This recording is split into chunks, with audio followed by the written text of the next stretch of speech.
Okay, welcome to Mushroom Launch Blueprint course. So ಈಗ ನೀವು mushroom launch blueprint ಕೋರ್ಸಿನ day 2 ಅಲ್ಲಿ ಇದ್ದೀರಾ. ಈಗ ನೀವು ಲಾಸ್ಟ್ ವಿಡಿಯೋದಲ್ಲಿ ಆಯಿಸ್ಟರ್ ಮಶ್ರೂಮ್ಸ್ನ ಹೇಗೆ ಗ್ರೋ ಮಾಡಬೇಕು ಅನ್ನೋದನ್ನ ನಿಮ್ಗೆ ಗೊತ್ತಾಗಿದೆ. ಸೊ ಈ ಒಂದು ವಿಡಿಯೋದಲ್ಲಿ ನಾನು ನಿಮಗೆ ಮಿಲ್ಕಿ ಮಶ್ರೂಮ್ಸ್ನ ಹೇಗೆ ಗ್ರೋ ಮಾಡಬೇಕು ಅನ್ನೋದನ್ನ ನಾನು ನಿಮಗೆ ಈ ಒಂದು ವಿಡಿಯೋದಲ್ಲಿ ಹೇಳ್ತೀನಿ. ಸೊ ಲಾಸ್ಟ್ ವಿಡಿಯೋದಲ್ಲಿ ನೋಡಿ, ನೀವು ಸ್ಕಿಪ್ ಮಾಡ್ಕೊಂಡು ಹೋಗ್ಬಿಡಿ. ಸ್ಕಿಪ್ ಮಾಡಿ ಈ ಒಂದು ವಿಡಿಯೋದಾಗ ಬಂದಿದ್ದೀರಾ ಅಂದರೆ ನಿಮಗೆ ಕಂಪ್ಲೀಟ್ ಆಗಿ ಡಾಟ್ ಮಿಸ್ ಆಗಿಬಿಡುತ್ತೆ. ಏನಕ್ಕಂದ್ರೆ ಆಯಿಸ್ಟರ್ ಹಾಗೂ ಮಿಲ್ಕಿ ಮಶ್ರೂಮ್ಸ್ ಗ್ರೋ ಮಾಡಬೇಕಾದ್ರೆ ತುಂಬ ಕಾನ್ಸೆಪ್ಟ್ ಸಿಮಿಲರ್ ಆಗಿರುತ್ತೆ. ಸೊ ಅದನ್ನು ನಾನು ಕನೆಕ್ಟ್ ಮಾಡ್ತೀನಿ.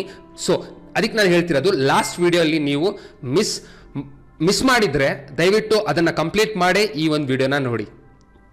ಫೈನ್, ಆಯಿಸ್ಟರ್ ಮಶ್ರೂಮ್ಸ್ ಹೇಗಿರುತ್ತೆ ಅಂತ ನಿಮ್ಗೆ ಗೊತ್ತಾಗಿದೆ. ಹಾಗೂ ಈಗ ನೀವು ನೋಡ್ತಿರೋದು ಮಿಲ್ಕಿ ಮಶ್ರೂಮ್ಸ್ ವರ್ಕ್ಶಾಪ್. ಇದು ಕೂಡ ನಾನು ವಿಡಿಯೋ ಡೆಮಾನ್ಸ್ಟ್ರೇಷನ್ ಹಾಗೂ ನಿಮಗೆ ಒಂದು ರೈಟಿಂಗ್ ಫಾರ್ಮೆಟಲ್ಲಿ ತೋರಿಸ್ತೀನಿ ಹೇಗೆ ಮಾಡ್ಕೊಳ್ಳೋದು ಅಂತ. ಸೊ ಈಗ ನೀವು ನನ್ನ ಸ್ಕ್ರೀನ್ ನೋಡ್ತಾ ಇದ್ದೀರಾ, ಮಶ್ರೂಮ್ ಲಾಂಚ್ ಬ್ಲೂಪ್ರಿಂಟ್ ಕೋರ್ಸ್ ಅಂತ. ಲೈಕ್ ಇದರಲ್ಲಿ ಆಯಿಸ್ಟರ್ ಮಶ್ರೂಮ್ಸ್ ನೀವು ಹೇಗೆ ಗ್ರೋ ಮಾಡ್ಕೊಳ್ಳೋದು ಅಂತ ಗೊತ್ತಾಗಿದೆ. ಈಗ ಟೈಪ್ 2 ಮಶ್ರೂಮ್ಸ್ ಅಂದರೆ ಮಿಲ್ಕಿ ಮಶ್ರೂಮ್ಸ್ನ ಹೇಗೆ ಗ್ರೋ ಮಾಡಬೇಕು ಅನ್ನೋದನ್ನ ನಾನು ನಿಮಗೆ ಈ ಒಂದು ವಿಡಿಯೋದಲ್ಲಿ ಹೇಳ್ತೀನಿ. So take pen and papers.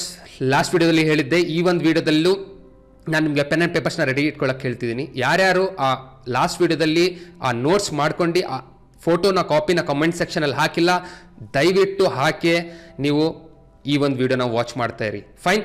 So ಈಗ ಈ ಒಂದು ವಿಡಿಯೋದಲ್ಲಿ ನೋಡಿ ಹೇಗೆ ಮಿಲ್ಕಿ ಮಶ್ರೂಮ್ಸ್ನ ಗ್ರೋ ಮಾಡಬೇಕು ಅಂತ ಹೇಳ್ತೀನಿ. ಫೈನ್.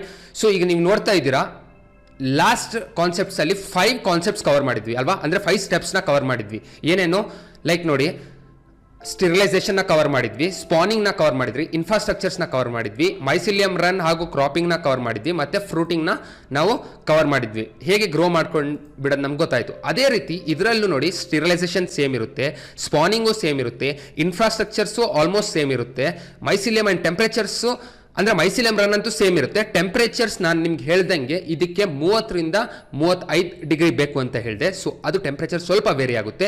ಇಲ್ಲಿ ನೋಡಿ, ಒಂದು ಎಕ್ಸ್ಟ್ರಾ ಸ್ಟೆಪ್ ಏನು ಬರುತ್ತೆ ಅಂದರೆ ಕೇಸಿಂಗ್ ಅಂತ ಒಂದೊಂದು ಸ್ಟೆಪ್ ಬರುತ್ತೆ. ಸೊ ಆಯಿಸ್ಟರ್ ಮಶ್ರೂಮ್ಸು ಫ್ರೂಟಿಂಗ್ ಹೇಗಾಗುತ್ತೆ, ಸೈಡಿಂದ ಫ್ರೂಟಿಂಗ್ ಆಗುತ್ತೆ. ಅದೇ ರೀತಿ ಮಿಲ್ಕಿ ಮಶ್ರೂಮ್ಸ್ ನೋಡಿ, ಮೇಲಿಂದ ಫ್ರೂಟಿಂಗ್ ಆಗುತ್ತೆ. ಫೈನ್. ಸೊ ಕೇಸಿಂಗ್ ಅಂತ ಒಂದು ಸ್ಟೆಪ್ ಬರುತ್ತೆ, ಹಾಗೂ ಕ್ರಾಪಿಂಗ್ ಮತ್ತು ಫ್ರೂಟಿಂಗ್ ಅದು ಸೇಮ್ ಇರುತ್ತೆ. ನೋಡಿ, ಇದರಲ್ಲಿ ಎಲ್ಲ ಸೇಮ್ ಇರುತ್ತೆ, ಒಂದು ಕೇಸಿಂಗ್ ಸ್ಟೆಪ್ ಮಾತ್ರ ಒಂದು ಆ್ಯಡ್ ಆಗ್ತಾ ಇದೆ. ಫೈನ್.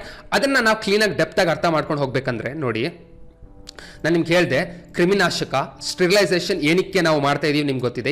ಯಾವುದರಲ್ಲಿ ಒಂದು ಮಾಧ್ಯಮ ಅಂದರೆ ಒಂದು ಸಬ್ಸ್ಟ್ರೇಟ್ನ ನಾವು ಯಾವ್ದು ಯೂಸ್ ಮಾಡ್ತಾ ಇದ್ದೀವಿ ಅದಕ್ಕೆ ನಾವು ಸ್ಟಿರಿಲೈಸ್ ಮಾಡ್ತಾ ಇದ್ದೀವಿ. ಏನಕ್ಕೆ, ಅದು ಇನ್ಫೆಕ್ಟೆಡ್ ಆಗಿರುತ್ತೆ ಅಲ್ವಾ. ಸೊ ಅದು ಯಾವುದಾದ್ರೂ ಆಗಿರಲಿ, ಲೈಕ್ ಫಾರ್ ಎಕ್ಸಾಂಪಲ್ ಭತ್ತದ ಹುಲ್ಲಾಗಿರಲಿ, ಗೋಧಿ ಹುಲ್ಲಾಗಿರಲಿ, ನೆಕ್ಸ್ಟ್ ಮೇಕೆಜೋಳ ಹುಲ್ಲಾಗಿರಲಿ, ಹತ್ತಿ ಹೊಟ್ಟು, ನ್ಯೂಸ್ ಪೇಪರ್ಸ್, ಕಾಫಿ ಹಸ್ಕ್, ಸುಮಾರು ರೀತಿ ಅಲ್ಲಿ ನಾವು ಬೆಳಿಬೋದು. ಬಟ್ ನಾವು ಭತ್ತದ ಹುಲ್ಲನ್ನ ಯೂಸ್ ಮಾಡ್ತಾ ಇದ್ದೀವಿ. ಏನಕ್ಕೆ, ಪ್ರೊಡಕ್ಷನ್ ಜಾಸ್ತಿ ಇದೆ ಹಾಗೂ ನಮಗೆ ಇದರಲ್ಲಿ ಇಂಡಿಯನ್ ಟೆಂಪರೇಚರ್ ಎನ್ವಿರಾನ್ಮೆಂಟಿಗೆ ಸೆಟ್ ಆಗಿದೆ. ಫೈನ್. ಸೊ ಅದಕ್ಕೆ ಭತ್ತದ ಹುಲ್ಲನ್ನ ನಾವು ಯೂಸ್ ಮಾಡ್ತಾ ಇದ್ದೀವಿ. ಸೊ ಈಗ ನಾನು ನಿಮಗೆ ವಿಡಿಯೋ ಫಾರ್ಮ್ಯಾಟಲ್ಲಿ ತೋರಿಸ್ತೀನಿ ನೋಡಿ. ಈಗ ನೋಡಿ, 1 by 1 ಆಗಿ ಹೋಗೋಣ. ನೋಡಿ, ಭತ್ತದ ಹುಲ್ಲನ್ನ ಯೂಸ್ ಮಾಡಿ ಅಂತ ಹೇಳಿದೆ ನಾನು. ನೋಡಿ, ಈ ಭತ್ತದ ಹುಲ್ಲು ಏನಿರುತ್ತೆ, ಲೈಕ್ ಸ್ವಲ್ಪ ಫಾಸ್ಟ್ ಹೋಗ್ತೀನಿ, ಏನಕ್ಕೆ ಲಾಸ್ಟ್ ವಿಡಿಯೋದಲ್ಲಿ ಎಲ್ಲ ಸಿಮಿಲರ್ ಕಾನ್ಸೆಪ್ಟ್ಸ್ ಹೇಳಿದ್ದೀನಿ ನಾನು. ನೋಡಿ, ಅದು ಉದ್ದ ಭತ್ತದ ಹುಲ್ಲು ಏನಿರುತ್ತೆ, ನಾವು ಅದಕ್ಕೆ 3 ರಿಂದ 4 ಇಂಚಷ್ಟು ಕಟ್ ಮಾಡ್ಕೊತೀವಿ. ಫೈನ್.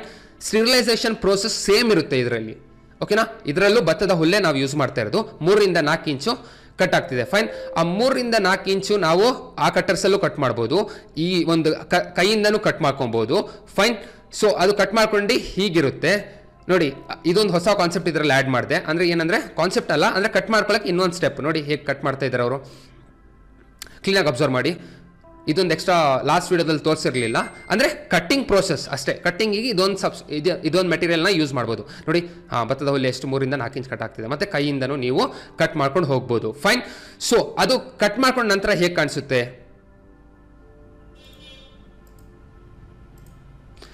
ನೋಡಿ, ಇದು ಹೀಗೆ ನಾವು ರೆಡಿ ಮಾಡ್ಕೊತೀವಿ. ಇದು ಮತ್ತೆ ಕ್ಯಾರಿ ಮಾಡೋಕ್ಕೆ ಏನು ಮಾಡ್ತೀವಿ ನಾವು, ಇದು 3 ರಿಂದ 4 ಇಂಚ್ ಕಟ್ ಆಗಿರುವ ಭತ್ತದ ಹುಲ್ಲು. ಮಿಲ್ಕಿ ಮಶ್ರೂಮ್ಸಲ್ಲೂ ನಾವು ಭತ್ತದ ಹುಲ್ಲನ್ನ ಯೂಸ್ ಮಾಡ್ತೀವಿ. ಫೈನ್. ಸೊ ಕಟ್ ಆದ ನಂತರ ನಾವೇನು ಮಾಡ್ತೀವಿ ನೋಡಿ, ಈ ಥರ ಒಂದು ಗೋಣಿ ಚೀಲ ಅಂದರೆ ಒಂದು ಬ್ಯಾಗ್ಸ್, ಪ್ಲಾಸ್ಟಿಕ್ಸ್ ಬ್ಯಾಗ್ಸ್ ಏನು ಬರುತ್ತೆ ಅದರಲ್ಲಿ ತುಂಬ್ತೀವಿ. ನೋಡಿ, ಇದು 3 ರಿಂದ 4 ಇಂಚ್ ಕಟ್ ಆಗಿರುವ ಭತ್ತದ ಹುಲ್ಲು. ಫೈನ್. ಸೇಮ್ ಪ್ರೋಸೆಸ್, ಆಯಿಸ್ಟರಿಗೆ ಏನು ಸ್ಟಿರಿಲೈಸೇಷನ್ ಪ್ರೋಸೆಸ್ಸಿಗೆ ಮಾಡಿದ್ವಿ ಅದೇ.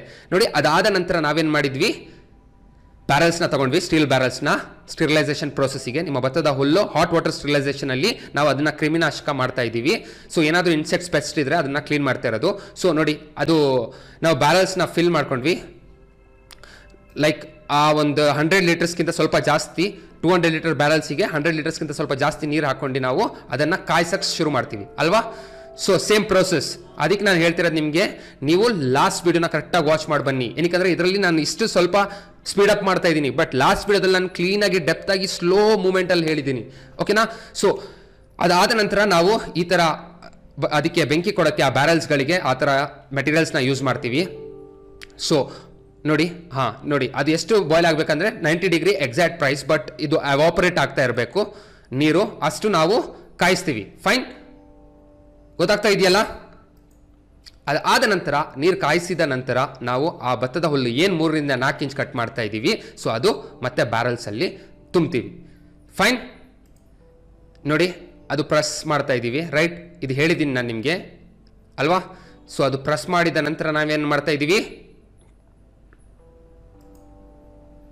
ನೋಡಿ, ನೋಡ್ತಾ ಇದ್ದೀವಿ ಅಲ್ವಾ. ಇದೆಲ್ಲ ತೋರಿಸಿದ್ದೀನಿ ನಾನು ನಿಮಗೆ. ಫೈನ್, ಇದು ಸ್ಪೀಡಪ್ ಮಾಡಿದ್ದೀನಿ ವಿಡಿಯೋ, ನಾನು ಲಾಸ್ಟ್ ವಿಡಿಯೋನ ಕರೆಕ್ಟಾಗಿ ಅರ್ಥ ಮಾಡಿಸಿದ್ದೀನಿ. ಸೊ ಭತ್ತದ ಹುಲ್ಲನ್ನ ಸ್ಟಿರಿಲೈಸ್ ಮಾಡಲೇಬೇಕು.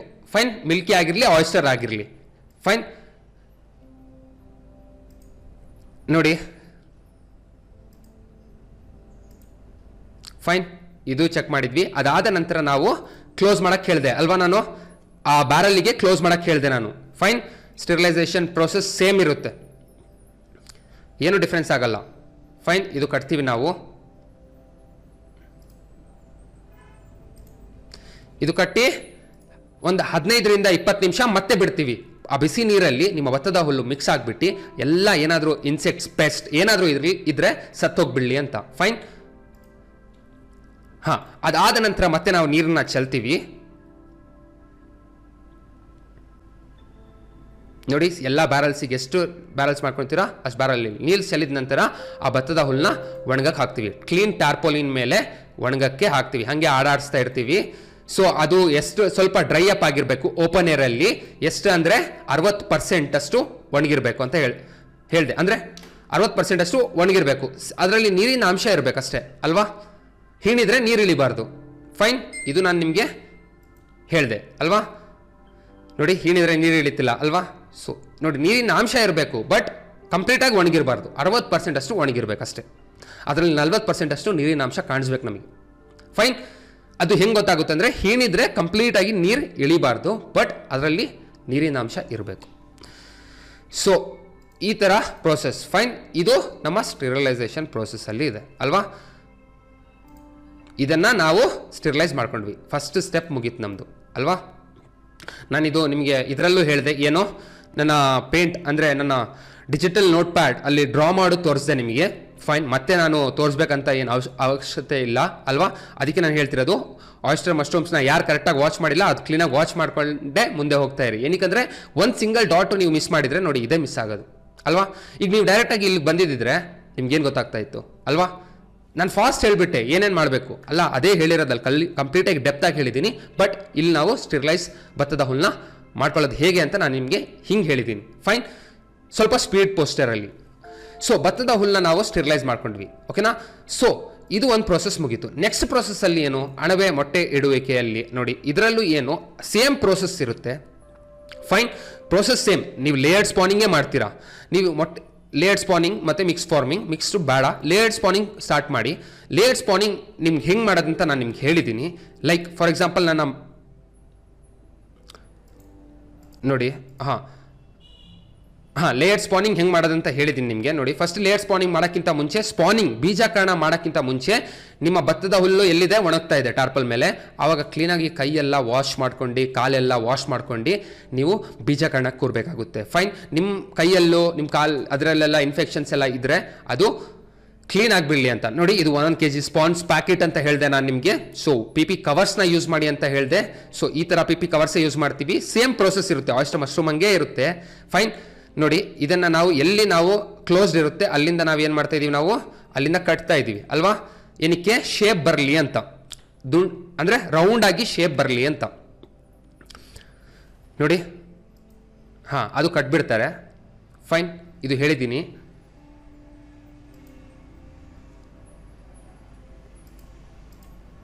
ಹಾಂ ನೋಡಿ, ಅದು ಕಟ್ಟಿದ ನಂತರ ನೋಡಿ, ಅದು ಕಟ್ಟಿದ ನಂತರ ಅದೇನು ಮಾಡಬೇಕು, ಎಲ್ಲ ಓಪನ್ ಇರುತ್ತೆ, ಅಲ್ಲಿಂದ ಉಲ್ಟಾ ಮಾಡಿದರೆ ಆ ಥರ ನೀವು ಹಿಂದೆ ಏನು ಇಲ್ಲಿ ನೋಡ್ತಾ ಇದ್ದೀರಾ ಈ ಬ್ಯಾಗ್ಸು ಆ ಥರ ಗುಂಡಾಗಿ ಶೇಪ್ ಬರುತ್ತೆ. ಫೈನ್. ಸೊ ಇದಾದ ನಂತರ ಓಕೆ, ಸೊ ಇದಾದ ನಂತರ ಇಲ್ಲಿ ತನಕನೂ ಮತ್ತೆ ಸೇಮ್ ಇರುತ್ತೆ ಪ್ರೋಸೆಸ್. ಸೊ ಅದಾದ ನಂತರ ನೀವು ನೋಡಿ, ಇದು ಭತ್ತದ ಹುಲ್ಲು ಎಲ್ಲಿ ನೀವು ಟಾರ್ಪಲಿನ್ ಮೇಲೆ ಹಾಕ್ಕೊಂಡಿದ್ರಲ್ಲ ಅಲ್ವಾ, ಒಣಗಕ್ಕೆ ಹಾಕ್ಕೊಂಡಿದ್ರಲ್ಲ. ಸೊ ಆ ಒಣಗಕ್ಕೆ ಏನು ಹಾಕ್ಕೊಂಡಿದ್ರಿ ನೀವು, ಆ ಭತ್ತದ ಹುಲ್ಲನ್ನ ನೀವು ಹಾಗೆ ಗುಡ್ಡ ಹಾಗೆ ಹಾಕಿ ನೀವು ಸ್ಪಾನಿಂಗಿಗೆ ರೆಡಿ ಇಟ್ಕೊಂಡು ಕೂರ್ತೀರಾ. So spawning same. First layer plastic ಚೀಲ ಏನು ಪಿ ಪಿ ಕವರ್ಸ್ನ ಯೂಸ್ ಮಾಡ್ತೀವಿ, ಅದರಲ್ಲಿ ಫಸ್ಟ್ ಲೇಯರ್ ಏನು ಮಾಡಬೇಕು, ನಾವು ಭತ್ತದ ಹುಲ್ಲೇ ಹಾಕಬೇಕು. ಫೈನ್. ಇದು 3 ರಿಂದ 4 ಇಂಚ್ ಅಂತ ಭತ್ತದ ಹುಲ್ಲು ಅಂತ ಹೇಳಿದೆ ನಾನು ನಿಮಗೆ. ನೋಡಿ, ಕ್ಲೀನಾಗಿ ಸುತ್ತ ನಾವು ಇದು ಮಾಡ್ತಾ ಇದ್ದೀವಿ. ಹಾಂ ನೋಡಿ, ಅದಾದ ನಂತರ ಮತ್ತೆ ಲೇಯರ್ಡ್ ಸ್ಪಾನಿಂಗ್ ಅಂದರೆ ಲೇಯರ್ ಆಗಿ ಸ್ಪಾನಿಂಗ್ ಮಾಡ್ತಾ ಇದ್ದೀವಿ. ಹೇಗೆ ನೋಡಿ, ಕ್ಲೀನಾಗಿ ಅಬ್ಸರ್ವ್ ಮಾಡಿ. ಸುತ್ತ ಮಾತ್ರ ಅವರು ಬೀಜನ ಹಾಕ್ಕೊಂಡು ಬರ್ತಾ ಇದ್ದಾರೆ, ಕರೆಕ್ಟಾ? ನೋಡಿ, ಆ ಸುತ್ತ ಬೀಜ ಸುತ್ತ ಇಲ್ಲಿ ಸುತ್ತ ಅವ್ರು ಮಾತ್ರ. ಒಂದು ನಿಮಿಷ. ಹಾಂ ನೋಡಿ, ಇಲ್ಲಿ ಸುತ್ತ ಇಲ್ಲಿ ಸುತ್ತ ಬಿಳಿ ಕಲರ್ ಏನು ಕಾಣ್ತಾ ಇದೆ ಅದು ನಾವು ಬೀಜ ಕಣ ಮಾಡ್ಕೊಳ್ತಿದ್ವಿ. ಅದೇ ರೀತಿ ನಾವು ಹಾಗೆ ಸೆಕೆಂಡ್ ಲೇಯರ್ ಮಾಡ್ತೀವಿ. ಆ ಬೀಜ ಮಾಡಿದ ನಂತರ ಮತ್ತೆ ಹುಲ್ಲು ತುಂಬಿಸ್ತೀವಿ. ಫೈನ್. ನೋಡಿ, ಹಾಂ ಹಾಗೆ ನಾವು 3 ಲೇಯರ್ ಮಾಡಿಬಿಟ್ಟು ಅದನ್ನು ಕಟ್ಬಿಡ್ತೀವಿ. ಫೈನ್. ಅದು ಕಟ್ಬಿಡ್ತೀವಿ ರಬ್ಬರ್ ಬ್ಯಾಂಡಿಂದ. ಅದು ಕಟ್ಟಿದ ನಂತರ ನಾವೇನು ಮಾಡ್ತೀವಿ, ಅದರಲ್ಲಿ ಡೇಟ್ ಹಾಗೂ ಹೆಸರು, ಯಾರು ಮಾಡಿರ್ತಾರೆ ಅವರ ಹೆಸರು. ಫೈನ್. ಅದಾದ ನಂತರನೂ ನೀವು ಹೋಲ್ಸ್ ಮಾಡ್ಬೋದು. ನೋಡಿ, ಈ ಥರ ಹೋಲ್ಸ್ ಮಾಡಿ. ಅದು ಸೇಮ್ ಪ್ರೋಸೆಸ್ ಇರುತ್ತೆ. ನೋಡಿ, ಇದರಲ್ಲಿ ಮೇಲಿಂದ ಮಾಡಬೇಕಂತ ಏನಿಲ್ಲ, ಸೈಡಿಂದ ಮಾತ್ರ ನೀವು ಮಾಡಿ ಸಾಕು. ಫೈನ್. ಎಲ್ಲಿ? ಹಾಂ ನೋಡಿ, ಸೈಡಲ್ಲಿ ಮಾಡ್ತಾ ಇದೀವಲ್ವಾ, ಅಲ್ಲಿ ಮೇಲೆ ಮಾಡ್ತಾ ಇದ್ದೀನಲ್ಲ, ಅದೇನು ಬೇಡ, ಸೈಡಿಗೆ ಮಾತ್ರ ನೀವು ತೂತ ಮಾಡಿ. ಇಲ್ಲಿ ನೋಡಿ, ಸೈಡಲ್ಲಿ ಮಾಡಿದ್ರಲ್ಲ, ಇಲ್ಲಿ 1 2 3 ಎಲ್ಲ ಕಡೆ ಸುತ್ತ ನೀವು ಮಾಡ್ಕೊಂಡು ಬರೋಕ್ಕೆ ಸ್ಟಾರ್ಟ್ ಮಾಡಿ. ಇದಕ್ಕೇನು ಜಾಸ್ತಿ ಮಾಡಬೇಡಿ. ನೋಡಿ, ಇದರಲ್ಲಿ ತೂತ ಎಷ್ಟು ಮಾಡಿ ಅಂದರೆ, ನೀವು ಇಷ್ಟು ಬ್ಯಾಗ್ ಏನು ಮಾಡಿದ್ದೀರಾ ಇದು ಎಷ್ಟು ತೂತ ಮಾಡಿ ಅಂದರೆ ಅರ್ಧ ಮಾಡಿ. ಅಲ್ಲಿ 18 ಆಯಿಸ್ಟರ್ ಮಶ್ರೂಮ್ಸಲ್ಲಿ 18 ಹೋಲ್ಸ್ ತೂತ ಮಾಡಿದ್ದೀರ ಅಂದರೆ ಸುತ್ತ, ಇಲ್ಲಿ ಎಷ್ಟು ಮಾಡಿ, 9 ಮಾತ್ರ ಮಾಡಿ ಸಾಕು. ಫೈನ್. ಏನಕ್ಕೆ? ಇಲ್ಲಿಂದ ಸೈಡಿಂದ ಮಶ್ರೂಮ್ಸ್ ಬರ್ತಾ ಇಲ್ಲ, ಇದು ನಮಗೆ ಮೇಲಿಂದ ಬರೋದು ಮಶ್ರೂಮ್ಸ್. ಹೇಗಂತ ನಾನು ನಿಮ್ಗೆ ಹೇಳ್ತೀನಿ. ಫೈನ್. ಸೊ ಅದು ಹೀಗೆ ನೀವು ತೂತ ಮಾಡ್ಕೊಳ್ತೀರಾ. ಫೈನ್. ಆಯ್ತಾ?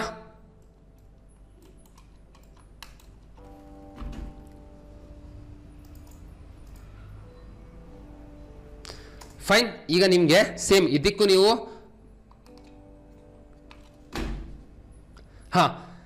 ಸೇಮ್ ನೆಕ್ಸ್ಟ್ ಪ್ರೊಸೆಸ್ ಏನಂದ್ರೆ, ನೋಡಿ, ನೀವು ಶೆಡ್ಸ್ನ ಯೂಸ್ ಮಾಡ್ತೀರಾ. ಇದಕ್ಕೂ ಯಾವುದೇ ಶೆಡ್ಸ್ ನೀವು ಯೂಸ್ ಮಾಡ್ಬೋದು.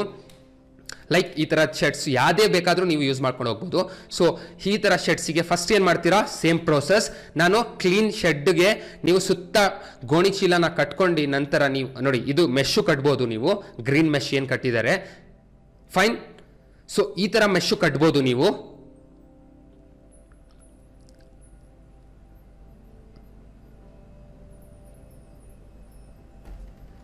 ಫೈನ್. ನೋಡಿ, ಸುತ್ತ ನೀವೇನು ಮಾಡಬೇಕು, ಗೋಣಿ ಚೀಲನೂ ಕಟ್ಕೊಂಡ್ಬಂದ್ರು ತೊಂದರೆ ಇಲ್ಲ. ಫೈನ್. ಅದಾದ ನಂತರ 20 ಲೀಟರ್ಸ್ ಆಫ್ ವಾಟರ್ಗೆ 100 ml ಫಾರ್ಮಲಿನ್ ಹಾಕೊಂಡು ಫಸ್ಟ್ ಬ್ಯಾಗ್ಸ್ ಇಡೋಕ್ಕಿಂತ ಮುಂಚೆನೆ ನಾನೇನು ಹೇಳಿದೆ ನಿಮಗೆ, ಸ್ಪ್ರೇ ಮಾಡ್ಕೊಳ್ಬೇಕು ಅಂತ ಹೇಳಿದೆ. ಫೈನ್. ಅದು ಕ್ಲೀನಾಗಿ ಸುತ್ತ ಮೇಲೆ ಫ್ಲೋರಿಗೆ ಸೈಡ್ ಎಲ್ಲ ಗೋಣಿಚೀಲಕ್ಕೆ ಎಲ್ಲ ಸ್ಪ್ರೇ ಮಾಡ್ಕೊಂಡು ರೆಡಿ ಇಟ್ಕೊಳ್ಳಿ. ಏನಕ್ಕೆ? ಅಲ್ಲೇನಾದರೂ ಇನ್ಸೆಕ್ಟ್ಸ್ ಪೆಸ್ಟ್ ಏನಾದರೂ ಇದ್ದರೆ ಅದು ಸತ್ತು ಹೋಗ್ಬಿಡಲಿ ಅಂತ. ಫೈನ್. ಅದು ಮಾಡಬೇಕಾದ್ರೆ ನೀವು ಮಾಸ್ಕ್ ಹಾಗೂ ಗಾಗಲ್ಸ್ ಹಾಕ್ಕೊಂಡು ಯೂಸ್ ಮಾಡಬೇಕು. ಏನಕ್ಕಂದರೆ ಅದು ಸ್ಮೆಲ್ ತುಂಬ ಹಾರ್ಡ್ ಇರುತ್ತೆ. ಫೈನ್. ಸೊ ಅದಕ್ಕೆ ನಾನು ಹೇಳ್ತಿರೋದು, ಅದು ಹಾಕ್ಕೊಂಡೇ ಯೂಸ್ ಮಾಡಿ. ಫೈನ್. ಇದು ಮಾಡಿದ ನಂತರ ನೀವು ನೋಡಿ, ಸುತ್ತ ಸ್ಪ್ರೇ ಮಾಡ್ಕೊಂಡಿದ್ದೀರಾ ನೀವು ನೋಡಿ, ಇಲ್ಲೆಲ್ಲ ಸ್ಪ್ರೇ ಎಲ್ಲ ಮಾಡ್ಕೊಂಡಿದ್ದೀರಾ. ಮತ್ತೆ ನೀವು ಸೇಮ್ ಇದಕ್ಕೂ ರೋಪ್ ಮೆಥಡಲ್ಲೂ ಹೋಗ್ಬೋದು, ಮತ್ತೆ ರ್ಯಾಕ್ ಮೆಥಡ್ ಅಂದರೆ ಇಡಕ್ಕೆ, ನಿಮ್ಮ ಇನ್ಫ್ರಾಸ್ಟ್ರಕ್ಚರ್ಸ್ನ ಇಡಕ್ಕೆ. ಫೈನ್. ಇಲ್ಲಿ ನೋಡಿ, ಈ ಥರ ನೀವು ಕಟ್ಕೊಳ್ಬೋದು. ನೀವು ನಿಮ್ಮ ಮಿಲ್ಕಿ ಮಶ್ರೂಮ್ಸಿಗೂ ಸೇಮ್ ಆಗಿ ಯೂಸ್ ಮಾಡ್ಬೋದು ನೀವು. ಫೈನ್. ಬಟ್ ಇದರಲ್ಲಿ ಏನಂದರೆ ನೋಡಿ, ಇದಕ್ಕೊಂದು ಸ್ವಲ್ಪ ಸ್ಪೇಸ್ ಬೇಕಾಗುತ್ತೆ. ಏನಕ್ಕಂದರೆ ಈಗ ಮುಂದೆ ಗೊತ್ತಾಗುತ್ತೆ ನಿಮಗೆ. ನೋಡಿ, ಈ ಥರ ಏನು ಆ ಹಗ್ಗಗಳನ್ನು ನೀವು ಬಿಟ್ಕೊಂಡಿರ್ತೀರಾ, ಸೊ ಅದು ಸೇಮಾಗಿ ಹಾಗೆ ಕೂರಿಸ್ತೀರಾ. ಫೈನ್. ನೋಡಿ, ಇದು ನಾನು ನಿಮ್ಗೆ ಹೇಳಿದೆ. ಫೈನ್. ಆ ಥರ ಇದರಲ್ಲಿ ಕೂರಿಸ್ತೀರಾ. ನೋಡಿ, ಈ ಥರ ಕೂರಿಸ್ತೀರಾ ನೋಡಿ ಅದು ಸೆಟ್ ಮಾಡ್ಕೊತಿದ್ದಾರೆ. ಸೆಟ್ ಮಾಡ್ಕೊಂಡು ಅದು ಕೂರಿಸ್ಬೇಕು. ನಿಮ್ಮ ಆ ಮಟ್ಟಿಗೆ ಕೂರಿಸ್ದಂಗೆ ಕೂರಿಸ್ತೀರಾ ಅಷ್ಟೇ. ಫೈನ್. ನೋಡಿ ಇದರಲ್ಲೂ ಹಂಗೆ ಕಂಟಿನ್ಯೂಟಿ ಕೂರಿಸ್ಕೊಂಡು ಹೋಗ್ಬೇಕಾಗುತ್ತೆ. ನೋಡಿ ಈ ಥರ ಆದಮೇಲೆ ನೋಡಿ ಆ ಬ್ಯಾಂಬೋಗಳಿಗೆಲ್ಲ ಕೆಳಗಡೆ ಹಗ್ಗಗಳನ್ನು ಬಿಟ್ಬಿಟ್ಟು ಏನು ಮಾಡ್ತಾ ಇದ್ದಾರೆ, ಆ ನಿಮ್ಮ ಗೋಣಿ ಅಂದರೆ ಅದು ಬ್ಯಾಗ್ಸ್ ಏನು ರೆಡಿ ಮಾಡಿರ್ತೀರಾ ಅದನ್ನು ಬಿಡ್ತೀವಿ. ಫೈನ್. ನೋಡಿ ಆ ಮಟ್ಟಿಗೆ ಕೂರಿಸ್ದಂಗೆ ಕೂರಿಸ್ಬೇಕು. ರ್ಯಾಕಲ್ಲೂ ಮಾಡ್ಬೋದು. ಯಾವುದು ನಿಮ್ಮ ಮಿಲ್ಕಿ ಮಶ್ರೂಮ್ಸಿಗೆ ಸಿಮಿಲರ್ ಗ್ರೌಂಡು ಯೂಸ್ ಮಾಡ್ತಾರೆ, ನೆಲನೂ ಯೂಸ್ ಮಾಡ್ತಾರೆ, ಹಾಗೂ ಬ್ಯಾಂಬೋ ರ್ಯಾಕ್ಸ್ನ ಯೂಸ್ ಮಾಡ್ತಾರೆ, ಹಾಗೂ ನಿಮ್ಮ ಸ್ಟೀಲ್ ರಾಡ್ಸ್ ರ್ಯಾಕ್ಸ್ ಕೂಡ ಯೂಸ್ ಮಾಡ್ತಾರೆ. ಸ್ಟೀಲ್ ರ್ಯಾಕ್ಸ್ ಮಾಡೋಕ್ಕಿಂತ ನಿಮ್ಗೆ ಅಡ್ವಾಂಟೇಜ್ ಏನಾಗುತ್ತೆ ಅಂದರೆ ಅದಕ್ಕೆ ಕೇಸಿಂಗ್ ಅಂತ ಏನು ಬರುತ್ತೆ ಅದೆಲ್ಲ ಮಾಡೋಕ್ಕೆ ತುಂಬ ಈಸಿ ಆಗುತ್ತೆ. ಫೈನ್.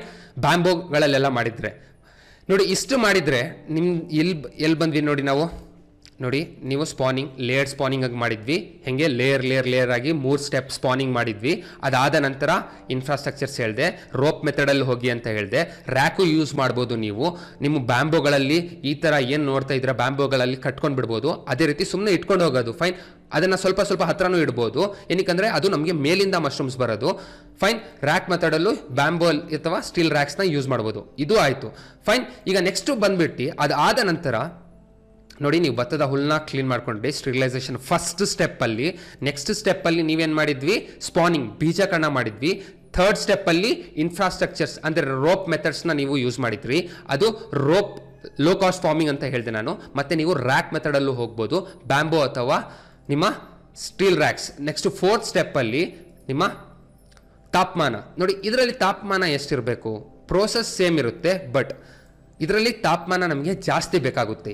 ಏನು ತಾಪಮಾನ ನೋಡಿ, ಇಲ್ಲಿ ಕೊಠಡಿ ಅಂದರೆ ನೀವು ರೂಮಲ್ಲಿ ಯಾವ್ದು ರೂಮ್ ಒಳಗಡೆ ಇರ್ತಿದ್ದೀರಾ. ಈಗ ನೋಡಿ ಎಕ್ಸಾಂಪಲ್ ಮಿಲ್ಕಿ ಮಶ್ರೂಮ್ಸಿಗೆ ಈ ರೂಮ್ ಒಳಗಡೆ ಇಟ್ಟಿದ್ದೀರಾ ಅಂದರೆ ಈ ರೂಮ್ ಒಳಗಡೆನ ತಾಪಮಾನ ಎಷ್ಟಿರಬೇಕು ನೋಡಿ, ಅದು 30ರಿಂದ 35 ಡಿಗ್ರಿ ತನಕ ಇರಬೇಕು. ಅದು ಹೇಗೆ ಗೊತ್ತಾಗುತ್ತೆ, ನಾನು ಹೇಳಿದ್ದೀನಿ ನಿಮಗೆ ಹೈಗ್ರೋಮೀಟರ್ ಅನ್ನೋದನ್ನ ಏನು ನೋಡ್ತಾ ಇದ್ದೀರಾ ಅದು ಹೇಳಿದ್ದೀನಿ ಲಾಸ್ಟ್ ವಿಡಿಯೋದಲ್ಲಿ. ಹಾಗೂ ನೀವು ಅಲ್ಲಿಂದನೇ ಬೈ ಮಾಡ್ಕೊಬೋದು. ಅದು ಆಪ್ಷನ್ ಕೊಟ್ಟಿದ್ದೀನಿ ನಾನು ನಿಮಗೆ. ಡೈರೆಕ್ಟಾಗಿ ಕ್ಲಿಕ್ ಮಾಡಿದರೆ ನೀವು ಆನ್ಲೈನಿಗೆ ಕರ್ಕೊಂಡು ಹೋಗುತ್ತೆ, ಅಲ್ಲಿಂದ ಬೈ ಮಾಡ್ಬೋದು. ಫೈನ್. ಇದಕ್ಕೆ 30ರಿಂದ 35 ಡಿಗ್ರಿ ಬೇಕಾಗುತ್ತೆ. ನಮ್ಮ ಆಯಿಸ್ಟರ್ ಮಶ್ರೂಮ್ಸಿಗೆ ಎಷ್ಟು ಬೇಕಾಗಿತ್ತು, 20ರಿಂದ 30 ಡಿಗ್ರಿ. ಜ್ಞಾಪಕ ಇಟ್ಕೊಳ್ಳಿ, ಇಲ್ಲಿ 30ರಿಂದ 35 ಡಿಗ್ರಿ ಇದು ಅಲ್ಲಿ ತಾಪಮಾನ ಇದ್ರೆ ನೀವು ಇದನ್ನು ಬೆಳೆಸ್ಬೋದು. ಫೈನ್.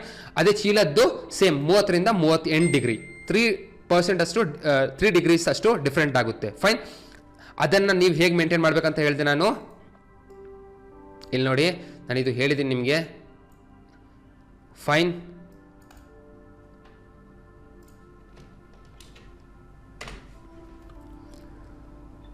ನೋಡಿ ಈ ಥರ ಶೀಟ್ಸ್ ಕೊಟ್ಟಿದ್ದೀನಿ, ಹಿಂದೆನೂ ಕೊಟ್ಟಿದ್ದೀನಿ, ಇದೇ ವಿಡಿಯೋ ಕೆಳಗಡೆ ಕೊಟ್ಟಿದ್ದೀನಿ. ನೀವು ಆಯಿಸ್ಟರ್ ಮಶ್ರೂಮ್ಸ್ ಬೆಳೀರಿ, ಮಿಲ್ಕಿ ಮಶ್ರೂಮ್ಸ್ ಬೆಳೀರಿ. ದಿನ ನೀವು ಹಿಂಗೆ ಮೈಸಿಲಿಯಂ ರನ್ ಪೀರಿಯಡ್ ಅಂತ 16 ದಿವಸ ಏನು ಹೇಳಿದೆ ಅದು ಸೇಮ್ ಇರುತ್ತೆ. 16 ದಿವಸ ತನಕ ನಿಮ್ಮ ಕೆಲಸ ಏನೇನೂ ಇರಲ್ಲ. ನೀವು ಬರೀ ಒಳಗಡೆ ಹೋಗೋದು, ಕೊಠಡಿ ತಾಪಮಾನ ನೋಡ್ಕೊಳ್ಳೋದು, ಮತ್ತು ಚೀಲದ ತಾಪಮಾನ ನೋಡ್ಕೊಳ್ಳೋದು, ಮತ್ತು ಹ್ಯುಮಿಡಿಟಿ ಅಂದರೆ ನೀರಿನ ಅಂಶ ಒಳಗಡೆ ಎಷ್ಟಿದೆ ಅಂತ ನೋಡ್ಕೊಳ್ಳೋದು, ಬರೆಯೋದಷ್ಟೇ. ಫೈನ್. ಇದು 16 ದಿವಸ ತನಕ ನೀವು ಬರಿಬೇಕಾಗುತ್ತೆ. ಕೊಠಡಿದು ಹೆಂಗೆ ನೋಡ್ತೀರಾ ಹೈಗ್ರೋಮೀಟರ್, ಮತ್ತು ಚೀಲದ ಹೆಂಗೆ ನೋಡ್ತೀರಾ ಲ್ಯಾಬ್ ಥರ್ಮೋಮೀಟರ್ ಅಲ್ಲಿ ನೋಡ್ತೀರಾ. ಇದು ಹೀಗಿರುತ್ತೆ ನೋಡೋಕ್ಕೆ. ಹೈಗ್ರೋಮೀಟರಲ್ಲಿ ಕೊಠಡಿ ತಾಪಮಾನ ಇಲ್ಲಿ 30.3 ಡಿಗ್ರಿ ಸೆಲ್ಸಿಯಸ್ ಇದೆಯಲ್ಲ ಅದು ಕೊಠಡಿ ತಾಪಮಾನ ಅಂತ ಹೇಳುತ್ತೆ. ಹಾಗೂ ಇದು 79% ಏನಿದೆ ಅದು ನೀರಿನ ಅಂಶ ಹೇಳುತ್ತೆ, ಹ್ಯುಮಿಡಿಟಿ ನೀರಿನ ಅಂಶ ಎಷ್ಟಿರಬೇಕು ಅಂತ. ಫೈನ್. ನೆಕ್ಸ್ಟು ನೀರಿನ ಅಂಶ ರೂಮಿಂದು ಎಷ್ಟಿರ್ಬೇಕಂತ ಇದು ಹೇಳುತ್ತೆ. ನೆಕ್ಸ್ಟು ಇದು ಸಮಯ ಹೇಳುತ್ತೆ. ಫೈನ್. ಅದನ್ನು ನೋಡಿ ಲ್ಯಾಬ್ ಥರ್ಮೋಮೀಟರ್ನ ನೀವು ಹೀಗೆ ಹಾಕಿ ಯೂಸ್ ಮಾಡಿ ನೋಡ್ಬೋದು. ಅದು ಹ್ಯುಮಿಡಿಟಿ ಇದು ಲ್ಯಾಬ್ ಥರ್ಮೋಮೀಟರ್ನ ಹೀಗೆ ಯೂಸ್ ಮಾಡ್ಬೋದು. ಅದೇ ರೀತಿ ಹ್ಯುಮಿಡಿಟಿಫೈಯರ್ ಹೀಗಿರುತ್ತೆ ನೋಡೋಕ್ಕೆ, ಮತ್ತು ಲ್ಯಾಬ್ ಥರ್ಮೋಮೀಟರ್ ಹೀಗಿರುತ್ತೆ ನೋಡೋಕ್ಕೆ. ಫೈನ್. ಲ್ಯಾಬ್ ಥರ್ಮೋಮೀಟರ್ನ ನೀವು ಹೀಗೆ ಯೂಸ್ ಮಾಡ್ಬೋದು. ಇನ್ನೊಂದು ಅದು ಬರೀ ನೇತಾಕ್ಸಿದ್ರೆ ಸಾಕು ರೂಮ್ ಒಳಗಡೆ, ಅದು ನಿಮ್ಮ ಇದು ನೇತಾಕ್ಸಿದ್ರೆ ರೂಮಲ್ಲಿ ಅದು ನಿಮ್ಮ ತಾಪಮಾನ ಹಾಗೂ ಹ್ಯುಮಿಡಿಟಿ ಹೇಳುತ್ತೆ. ಫೈನ್. ಸೊ ಅದು ನನ್ನ ಮೈಂಡ್ ಮ್ಯಾಪಲ್ಲಿ ಹೇಳಿದ್ದು ನಿಮಗೆ. ಫೈನ್. ಕೊಠಡಿದು 30ರಿಂದ 35 ಡಿಗ್ರಿ ತಾಪಮಾನ, ಅದೇ ಚೀಲದ್ದು 30ರಿಂದ 38 ಡಿಗ್ರಿ ತಾಪಮಾನ. Spawn run time sheet download ಮಾಡ್ಕೊಳ್ಳಿ. ನಿಮ್ಮ 16 ದಿವಸ ನೀವು ಬ್ಯಾಗ್ ರೆಡಿ ಮಾಡಿದ್ದೀರಾ, ಡೇಟ್ ಬರ್ತಿದ್ದೀರಾ ಅಂದರೆ ನೋಡಿ, ನೀವು ಡೇಟ್ ಬರ್ತಿದ್ದೀರಾ ಅಲ್ವಾ, ಇಲ್ಲಿ ಇಲ್ಲಿ ಡೇಟ್ ಬರ್ದಿಲ್ವಾ ನೀವು, ಇಲ್ಲಿ ನೋಡಿ ಡೇಟ್ ಬರ್ದಿರಲ್ಲ. ಆ ದಿನದಿಂದ ಯಾವ ಡೇಟ್ ಬರೀತೀರಾ ಆ ದಿನದಿಂದ 16 ದಿವಸ. ಫೈನ್. 16 ದಿವಸ ನೀವೇನು ಮಾಡಬೇಕು, ಬರೀ ರೂಮ್ ಟೆಂಪ್ರೇಚರ್ ನೋಡಬೇಕು, ಇನ್ನೊಂದು ಬ್ಯಾಗ್ ಟೆಂಪ್ರೇಚರ್ ನೋಡಬೇಕು, ಇನ್ನೊಂದು ಹ್ಯುಮಿಡಿಟಿ ಮೇಂಟೈನ್ ಮಾಡ್ಕೊಂಡು ಹೋಗ್ತಾ ಇರಬೇಕು. ಅಷ್ಟೇ ನಿಮ್ಮ ಕೆಲಸ. ಅಪ್ ಆ್ಯಂಡ್ ಡೌನ್ ಹೇಗೆ ಮಾಡ್ಕೊಳ್ಬೋದು, ನೀವು ಸೈಡಲ್ಲಿ ಗೋಣಿ ಚೀಲ ಏನು ಕಟ್ಟಿದ್ದೀರಾ ಅದಕ್ಕೆ ಮಾತ್ರ ನೀರಿನ ಸ್ಪ್ರೇ ಕೊಡ್ಬೋದು. ಫೈನ್. ಲೋ ಮಾಡ್ಕೊಳ್ಬೇಕಾದ್ರೆ ಟೆಂಪ್ರೇಚರ್. ಹಾಗೂ ನೀವು ಏನು ಮಾಡ್ಬೋದು, ಬ್ಯಾಗ್ ಮೇಲೆ ಸ್ಪ್ರೇ ಮಾಡೋಕ್ಕೆ ಹೋಗಬೇಡಿ, ಯಾವಾಗ ತನಕ ಮೊಳಕೆ ಬರೋ ತನಕ. ಫೈನ್. ಸೊ ಇಲ್ಲಿ ತನಕ ನಾವು ಬಂದಿದ್ವಿ. ಸೊ ಅದು ಮೈಸಿಲಿಯಂ ರನ್ ಪೀರಿಯಡ್ ಅಂತ ಹೇಳಿದೆ ನಾನು ನಿಮಗೆ. ಯಾವುದು? ಮೈಸಿಲಿಯಂ ರನ್ ಆಯಿತು. ನೀವು ಯಾವ ದಿನದಿಂದ 16 ದಿನದ ತನಕ ನಿಮಗೆ ಮೈಸಿಲಿಯಂ ರನ್ ಆಗುತ್ತೆ. ಸೇಮ್ ಇಲ್ಲಿ ತನಕನೂ ಸೇಮ್ ಇರೋದಂತ ಗೊತ್ತಾಯಿತು. ಇಲ್ಲಿ ಬರೀ ವೇರಿಯೇಷನ್ ಏನಾಯಿತು, ಬರೀ 30 ರಿಂದ 35 ಡಿಗ್ರಿ ತಾಪಮಾನ ಒಂದು ನಮಗೆ ಬೇಕಂತ ಗೊತ್ತಾಯಿತು. ಫೈನ್. ಸೊ ಇಷ್ಟೇ ಡಿಫ್ರೆನ್ಸು ಇದು ಮತ್ತು ಇದು. ಇಲ್ಲಿ ತನಕ ಸೇಮ್. ಇದರಲ್ಲಿ ನೆಕ್ಸ್ಟ್ ಸ್ಟೆಪ್ ಏನಂದರೆ ಕೇಸಿಂಗ್ ಅಂತ ಬರುತ್ತೆ. ಮಿಲ್ಕಿ ಮಶ್ರೂಮ್ಸಿಗೆ ಕೇಸಿಂಗ್ ಮಾಡಬೇಕು. ಹೇಗೆ ಕೇಸಿಂಗ್ ಮಾಡಬೇಕು ನೋಡಿ. ನೋಡಿ, ಇದರಲ್ಲಿ ಕೇಸಿಂಗ್ ಅಂತ ಒಂದು ಸ್ಟೆಪ್ ಬರುತ್ತೆ. ಏನು ಕೇಸಿಂಗ್ ಅಂದರೆ ನೋಡಿ, ಆ ಮಶ್ರೂಮ್ಸ್ನ ನೀವು ಏನು ಬ್ಯಾಗ್ಸ್ ಮಾಡ್ತೀರಾ ಅದ್ರ ಮೇಲೆ ಕೇಸಿಂಗ್ ಮಾಡಬೇಕಾಗುತ್ತೆ. ಏನಕ್ಕಂದರೆ ಅದನ್ನ ಮೇಲೆ ಮೈಸಿಲಿಯಂ ರನ್ ಆಗಿ ಮೇಲಿಂದ ಮಶ್ರೂಮ್ಸ್ ಬರುತ್ತೆ, ನಮಗೆ ಸೈಡಿಂದ ಮಶ್ರೂಮ್ಸ್ ಬರಲ್ಲ. ಫೈನ್. ಏನು ಕೇಸಿಂಗ್, ಹೇಗೆ ಕೇಸಿಂಗ್ ಮಾಡ್ಕೊಳ್ಳೋದು ನೋಡಿ. ನೀವು ಫಸ್ಟ್ ನಿಮಗೆ ಸಗಣಿ ಬೇಕಾಗುತ್ತೆ, ಹಾಗೂ ನಿಮಗೆ ಕೋಕೋಪಿಟ್. ಇದು ಎರಡೇ ಬೇಕಾಗಿರೋ ವಸ್ತುಗಳು ನಿಮಗೆ. ಫೈನ್. ಸಗಣಿ ಮತ್ತು ಕೋಕೋಪಿಟ್, ಕೌಡಂಗ್ ಆ್ಯಂಡ್ ಕೋಕೋಪಿಟ್. ಫೈನ್. ಇದನ್ನು ಎಷ್ಟು ಮಿಕ್ಸ್ಚರಲ್ಲಿ ಬೇಕು ಅಂದರೆ ನೋಡಿ, 80 kg ನಿಮ್ಮ ಸಗಣಿ ಗೊಬ್ಬರ 1 ವರ್ಷದ ಹಿಂದೆ ಓಕೆನಾ, ಅದು ಇದ್ರೆ ನೀವು 80 kg ಇದ್ರೆ 20 kg ನೀವು ಏನು ಮಾಡ್ಬೋದು, ಕೋಕೋಪಿಟ್ನ ಮಿಕ್ಸ್ ಮಾಡಬೇಕಾಗುತ್ತೆ. ಫೈನ್. ಎರಡೇ ಆಪ್ಷನ್ಸ್. ತುಂಬ ಈಸಿ ಇರಲಿ. ಸುಮಾರು ಬೇರೆ ಥರನೂ ಹೇಳ್ತಾರೆ, ಬಟ್ ನಾನು ಸಿಂಪಲ್ ಇಡೋಕ್ಕೆ ಟ್ರೈ ಮಾಡ್ತಾ ಇದ್ದೀನಿ. ಕಾಸ್ಟ್ನ ರೆಡ್ಯೂಸ್ ಮಾಡಿ ನಿಮಗೆ ಫಾರ್ಮಿಂಗ್ ಜಾಸ್ತಿ ಆಗಿ, ಪ್ರೊಡಕ್ಷನ್ ಹೈ ಆಗಿ, ನಿಮ್ಗೆ ಇನ್ಕಮ್ ಜಾಸ್ತಿ ಆಗಬೇಕು. ಅದು ಮೇಜರ್ ಇಂಟೆನ್ಷನ್. ಸೊ ಇದರಲ್ಲಿ ಒಂದು ಸ್ಟೆಪ್ ಜಾಸ್ತಿ ಏನಾಗ್ತಿದೆ, ಕೇಸಿಂಗ್. ಕೇಸಿಂಗಲ್ಲಿ ಮೆಟೀರಿಯಲ್ಸ್ ಏನು ಬೇಕು, ಎರಡೇ ಮೆಟೀರಿಯಲ್. ಏನು, ಒಂದು ಸಗಣಿ ಗೊಬ್ಬರ ಮತ್ತು ಇನ್ನೊಂದು ಕೋಕೋಪಿಟ್, ತೆಂಗಿನ ಅದು ಹಸ್ಕ್ ಬರಲ್ವಾ ಅದು. ಫೈನ್. ಸೊ ಅದು ಎರಡೇ ಬೇಕಾಗಿರೋದು. 80 kg ನೀವು ಸಗಣಿ ಗೊಬ್ಬರನ ತಗೊಂಡ್ರೆ 20 kg ನೀವು ಆ ಕೋಕೋಪೀಟ್ನ ಯೂಸ್ ಮಾಡಬೇಕಾಗುತ್ತೆ. ಫೈನ್. ಕೋಕೋಪೀಟ್ ನೀವು ಹೇಗೆ ಯೂಸ್ ಮಾಡಬೇಕಂದ್ರೆ ನೋಡಿ, ಫಸ್ಟ್ ಕೋಕೋಪೀಟ್ ಬ್ರಿಕ್ಸ್ ಫಾರ್ಮ್ಯಾಟಲ್ಲಿ ಬರುತ್ತೆ. ಈಗ ಏನು ನೋಡ್ತಾ ಇದ್ದೀರಾ ನೀವು ನನ್ನ ಸ್ಕ್ರೀನ್ ಮೇಲೆ, ಈ ಥರ ಇರುತ್ತೆ. ಅದನ್ನು ನೀವೇನು ಮಾಡಬೇಕು, ಒಂದು ದಿವಸ ನೀರಲ್ಲಿ ಹಾಕಬೇಕು. ಫೈನ್. ನೀರಲ್ಲಿ ಹಾಕಿದ ನಂತರ ನೀವೇನು ಮಾಡಿ ಅಂದರೆ ಅದನ್ನು ವೇಟ್ ಮಾಡಿ. ಅದು ಹಂಗೆ 20 kg ಇರಬೇಕು. ಫೈನ್. ಇದು ಸಗಣಿ ಗೊಬ್ಬರ. ಫೈನ್. ಇದು ನಿಮ್ಮ ಕೋಕೋಪೀಟ್. ಇದನ್ನು ಎರಡು ಮಿಕ್ಸ್ ಮಾಡಬೇಕಷ್ಟೇ ನೀವು. ಯಾವ ಕಾಂಬಿನೇಷನಲ್ಲಿ 8 kg 10 kg ಮಾಡಬೇಕಂದ್ರೆ 8 kg ನೀವು ಸಗಣಿ ಗೊಬ್ಬರ 1 ರಿಂದ 1.5 ವರ್ಷದ್ದು ಹಳೇದಾಗಿರಬೇಕು ಗೊಬ್ಬರ ಒಂದು. ಇನ್ನೊಂದು ಎರಡನೇದೇನು, ನಿಮ್ಮ ಕೋಕೋಪೀಟ್, ತೆಂಗಿನ ಹಸ್ಕ್ ಬರಲ್ವಾ ಅದು, ನೀವು ಬೈನು ಮಾಡ್ಬೋದು, ಬ್ರಿಕ್ಸ್ ಫಾರ್ಮೇಟಲ್ಲಿ ಬರುತ್ತೆ. ಫೈನ್. ಅದು ನೀವು 2 kg ಆಗಬೇಕಾಗುತ್ತೆ. 8 kgಗೆ 2 kg, 80 kgಗೆ 20 kg, 100 kg ಮಾಡಬೇಕಂದ್ರೆ. ಈಗ ನಾವು 80 kg 20 kg ಯಾವಾಗ ತೊಗೊಳ್ತೀವಿ ಕೋಕೋಪೀಟ್, ಅದು ನೀರಲ್ಲಿ ಹಾಕಿದ ನಂತರ ವೇಟ್ ಮಾಡಿದ ನಂತರ ನಾವು ಆ ಸಗಣಿ ಗೊಬ್ಬರ ಜೊತೆ ಮಿಕ್ಸ್ ಮಾಡ್ತೀವಿ. ಅದು ಮಿಕ್ಸ್ ಮಾಡಿದ ನಂತರ ನಾವೇನು ಮಾಡ್ತೀವಿ ನೋಡಿ, ಅದು ಮಿಕ್ಸ್ ಆಗಿದೆ. ಫೈನ್. ಸೊ ಅದು ಮಿಕ್ಸ್ ಆದ ನಂತರ ನಾವೇನು ಮಾಡ್ತೀವಿ, ಅದರ ಮೇಲೆ ನೋಡಿ ಇದೆಲ್ಲ ಮಿಕ್ಸ್ ಆಗಿರೋದು. ಫೈನ್. ಇದು ಮಿಕ್ಸ್ ಆಗಿದ ನಂತರ ನಾವೇನು ಮಾಡಬೇಕು, ಅದ್ರ ಮೇಲೆ ಸ್ಪ್ರೇ ಮಾಡಬೇಕಾಗುತ್ತೆ. ಇದು ಸ್ಟೆರಿಲೈಸ್ ಮಾಡ್ಕೊಳ್ಬೇಕಲ್ವ ನಾವು. ಇದರಲ್ಲಿ ಎಷ್ಟು ಇನ್ಫೆಕ್ಷನ್ಸು ಬ್ಯಾಕ್ಟೀರಿಯಾಲ್ಸ್ ಇರುತ್ತೆ ನಮಗೇನು ಗೊತ್ತು ಅಲ್ವಾ. ಸೊ ಇದು ಹೇಗೆ ಸ್ಪ್ರೇ ಮಾಡ್ಕೊಳ್ಬೇಕಂದ್ರೆ, ಹೀಗೆ ಹರಡ್ಸ್ಕೊಂಡ್ಬಿಟ್ಟು ಹಾಕ್ಕೊಂಡ್ಬಿಟ್ಟು ಎಷ್ಟು 20 ಲೀಟರ್ ನೀರಿಗೆ 100 ml ಫಾರ್ಮಲಿನ್ನೂ ಲಿಂಕ್ ಕೊಟ್ಟಿದ್ದೀನಿ. ನೀವು ಎಲ್ಲೂ ಟೆನ್ಷನ್ ತಗೊಳ್ಳೋದೇ ಇಲ್ಲ. ಬರೀ ನೀವು ಲಿಂಕ್ಸ್ನ ಹೋಗಿ ಸ್ಪಾಟಿಂದ ಬುಕ್ ಮಾಡಿ ನಿಮ್ಮ ಸ್ಪಾಟಿಗೆ ಬರುತ್ತೆ ಅಷ್ಟೇ. ತುಂಬ ಈಸಿ ಆಗಿಡಿ, ಕಾಂಪ್ಲಿಕೇಶನ್ ಮಾಡ್ಕೊಳ್ಳೇಬೇಡಿ.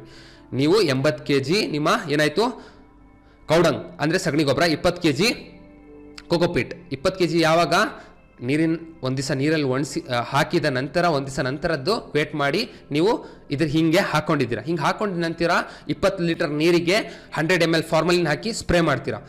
ಸ್ಪ್ರೇ ಮಾಡಿ ಮಿಕ್ಸ್ ಮಾಡಿಬಿಟ್ಟು ಅದನ್ನು ಕ್ಲೋಸ್ ಮಾಡಿಬಿಡ್ತೀರಾ. ಫೈನ್. ಒಂದು ಟಾರ್ಪಲ್ ತಗೊಂಡ್ಬಿಟ್ಟು ಕ್ಲೋಸ್ ಮಾಡ್ತೀರಾ. ಫೈನ್. ಸೊ ಅದು ಕ್ಲೋಸ್ ಮಾಡಿದ ನಂತರ ನೋಡಿ 3 ದಿವಸ ಬಿಡಬೇಕಾಗುತ್ತೆ ನಾವು. ಫೈನ್. ಒಂದು ನಿಮಿಷ. ಫೈನ್. ಇದು ಕ್ಲೋಸ್ ಮಾಡಿಬಿಟ್ಟು 3 ದಿವಸ ಬಂದಿಡಬೇಕಾಗುತ್ತೆ. ಕೇಸಿಂಗ್ ಸ್ಟೆಪ್ ತುಂಬ ಇಂಪಾರ್ಟೆಂಟ್ ಮಿಲ್ಕಿ ಮಶ್ರೂಮ್ಸಲ್ಲಿ. ಇದನ್ನು ಏನು ನೀವು ನೀರಿನ ಅಂದರೆ ಫಾರ್ಮಲಿನ್ ಸ್ಪ್ರೇ ಮಾಡ್ತೀರಾ, 3 ದಿವಸ ಕ್ಲೋಸ್ ಮಾಡಬೇಕಾಗುತ್ತೆ. ಕ್ಲೋಸ್ ಮಾಡಿದ ನಂತರ ನೋಡಿ, ನೀವು ಏನು ಬ್ಯಾಗ್ಸ್ ಅಲ್ಲಿ ಮಾಡಿರ್ತೀರಾ ಎಲ್ಲಿ ನಿಮ್ಮ ರೂಮ್ ಮೇಲೆ, ಫೈನ್, ಅದನ್ನು ಕಟ್ ಮಾಡಬೇಕಾಗುತ್ತೆ. ಫೈನ್. ಏನಕ್ಕೆ ನಾನು ಹೇಳ್ದಂಗೆ ನಿಮಗೆ ಸೈಡಲ್ಲಿ ಮಿಲ್ಕಿ ಮಶ್ರೂಮ್ಸ್ ಬರಲ್ಲ, ಮೇಲಿಂದ ಮಶ್ರೂಮ್ಸ್ ಬರುತ್ತೆ. ನೋಡಿ ಕಟ್ ಹೆಂಗೆ ಮಾಡ್ತಿದ್ದಾರೆ ನೋಡಿ, ಅಬ್ಸರ್ವ್ ಮಾಡಿ. ಇಲ್ಲಿಂದ ಸ್ಲೋ ಹೋಗ್ತೀನಿ. ಮೈಸಿಲಮ್ ರನ್ ಆಗಿದೆ ಅದ್ರ ಮೇಲೆ ನೋಡಿ, ವೈಟ್ ಕಲರ್ ಎಲ್ಲ ಕಡೆ ಸ್ಪ್ರೆಡ್ ಆಗಿದೆ. ಅರ್ಧದಿಂದ ಕಟ್ ಮಾಡ್ತಾ ಇದ್ದೀವಿ ಅಲ್ವಾ. ನೋಡಿ ಅದು ಕಟ್ ಆದ ನಂತರ ನೋಡಿ ಸ್ವಲ್ಪ ಪ್ರೆಸ್ ಮಾಡ್ತೀವಿ ಒಳಗಡೆ. ಕರೆಕ್ಟಾಗಿ ಅಬ್ಸರ್ವ್ ಮಾಡಿ ಇಲ್ಲಿ.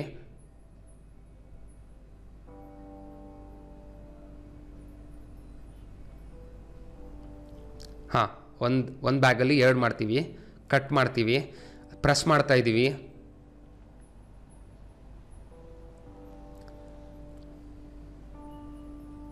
ಹಾಂ, 1 ಇಂಚಷ್ಟು ಪ್ರೆಸ್ ಮಾಡಿದ್ದೀವಿ ನಾವು. ಪ್ರೆಸ್ ಮಾಡಿದ ನಂತರ ನೋಡಿ ಅದು ಏನು ನಿಮ್ಮ ರೆಡಿ ಮಾಡಿರುವ ಕೇಸಿಂಗ್ ಮೆಟೀರಿಯಲ್. ಈಗ ನಾವು ಸಗಣಿ ಗೊಬ್ಬರ ಕೋಕೋಪೀಟ್ ಎಲ್ಲ ಮಿಕ್ಸ್ ಮಾಡ್ಕೊಂಡು ಸ್ಪ್ರೇ ಮಾಡಿದ ನಂತರ ಕ್ಲೋಸ್ ಮಾಡಿದ್ವಲ್ಲ, ಅದು ಬಿಚ್ಚಿ ಆ ಮೆಟೀರಿಯಲ್ನ ತೊಗೊಂಡ್ಬಂದು ನಾವಿಲ್ಲಿ ಹಾಕ್ತಾ ಇರೋದಷ್ಟೇ. ನೋಡಿ ನೋಡಿ ಹಾಕಬೇಕಂದ್ರೆ ಹಂಗೆ ಹಾಕಿ ಸುಮ್ಮನೆ ಹಾಗೆ ಹಾಕ್ಬಿಟ್ಟು ನೋಡಿ. ಫೈನ್.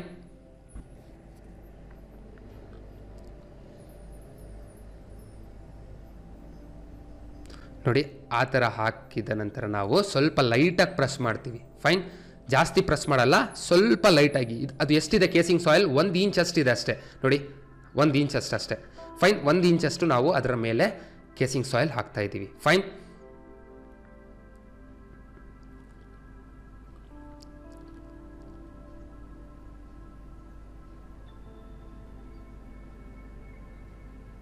ಈಸಿದೆ ಅಲ್ವಾ? ಕಾಂಪ್ಲಿಕೇಶನ್ ಏನಿಲ್ಲ, ಸಿಂಪಲ್ ಇದೆ. ಕೇಸಿಂಗ್ ಸಾಯಿಲ್ನ ನಾವು ಹಾಕ್ತಾ ಇದ್ದೀವಿ ನೋಡಿ. ಅದು ಕಟ್ ಮಾಡೋ ಹಾಕ್ಬೋದು.